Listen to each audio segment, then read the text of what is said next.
kulan wacan ku soo dhawow xubinta sirta guusha oo toddobaadkii saacadahan oo kale aad ku dhageysatid barnaamijka bandhigga dhalinyarada.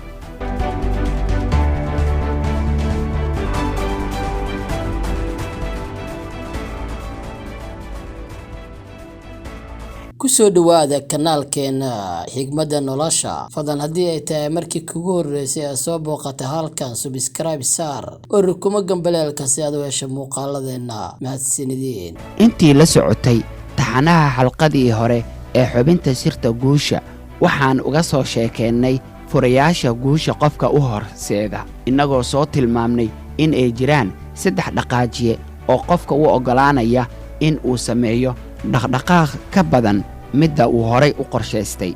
xalqadeena maanta waxaan ku soo qaadanaynaa dhegaystayaal dhaqaajiye nololeed, life motivation.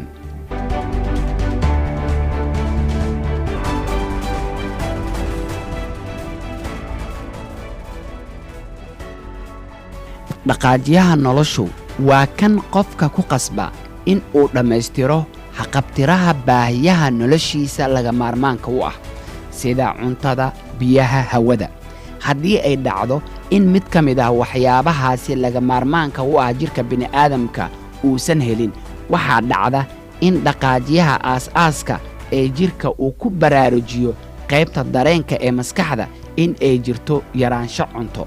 taasi waxa ay keeni kartaa in ay howl galaan unugyo gaar ah oo jirka ku kicinaya in ay jiraan baahi dhanka cuntada ah, waxaana jirka uu samaynayaa howlgal ka badan middii horay u qorshaysaneed ilaa uu jirka uu ka haqabeelo baahidii hore ee uu qabay.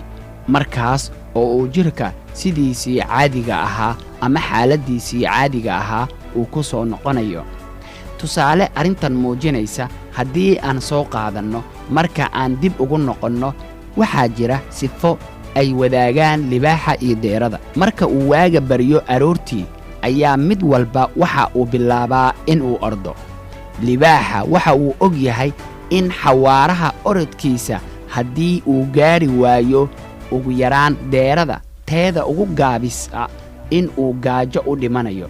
taas cagsigeeda, deeradu way og tahay in ay waajib ku tahay in ay ka dheerayso libaaxa kiisa ugu orodka badan. haddii kale iyaduna waxay halis ugu jirtaa in uu libaaxa cuno. xitaa haddii ay deeradu aysan jecleen in ay oroddo, waxaa daruuri ah inay ilaaliso jiritaankeeda.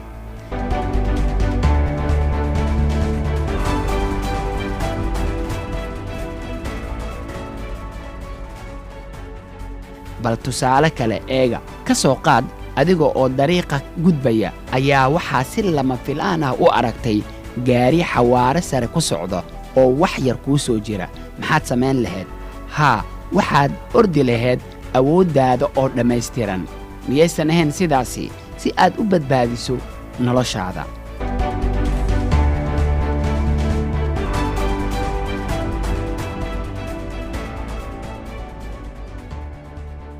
tusaale kale dhegayste, ka soo qaad adigoo maanta oo dhan shaqaynayay, aadna u daalan, kadib guriga ayaad ku soo noqotay si aad u nasato. marka aad dharka iska beddeshay, fadhigana fadhiisatay, telefoonna daawanaysa, ayaa si lama filaan ah waxaad ku maqashay qeelo cod dheer oo dhehaysa dab ayaa kacay. muxuu noqonayaa ficilka aad samayn lahayd? waxaa hubaal ah inaad si degdega uga baxaysid meeshii aad joogtay. laakiin su'aasha meesha taala waxay tahay, waa adigii daalnaaye xaggee ayaad ka keentay awoodda aad ku baxsatay? jawaabtu waxay tahay, waxaa toosay awoodda hoose si aad u badbaadiso naftaada.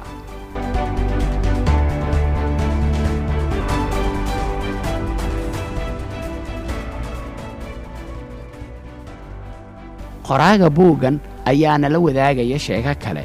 waxa uu leeyahay, mar aan muxaadaro ka jeedinayay gobol ku yaala dalka Maraykanka oo aan ka hadlayay mawduucan ku saabsan dhaqaajiye nololeed, life motivation, oo dadka xamaasadaysan yihiin, cirkaasna ay marayaan, mawduucana ay aad ula dhacaysan yihiin, ayaa waxaa yeeray gambaleel si kadis ah oo digniin bixinaya kaas oo sheegaya in qayb ka mid ah dhismihii muxaadarada ka socotay uu dab qabsaday. dhammaan dadkii oo dhani si degdeg ayay dibadda ugu wada yaaceen si ay noloshooda u badbaadiyaan. daqiiqado kadib inta lagu guda jiray isku dhacyaaca ayaa waxaa haddana la maqlay qof dadka ka mid ah oo mikrofon ku hadlaya kaas oo leh raali ahaada qalad ayaa dhacay ma jiro wax dab ah. dadkii oo dhammi mar labaad ayay dib ugu soo laabteen howlkii iyagoo faraxsan. tusaalayaashan waxay caddeen u yihiin in uu jiro dhaqaajiyo nololeed.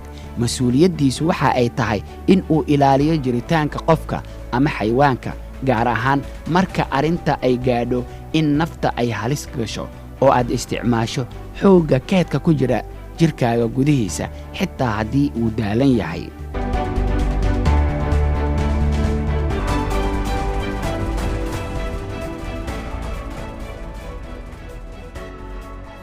guud ahaan dhegayste, intaas ayaan toddobaadkan ku soo gabagabaynaynaa xubintii sirta guusha oo aan ku soo qaadannay dhaqaajiyo nololeed oo ka mid ah furaha koowaad ee sirta guusha.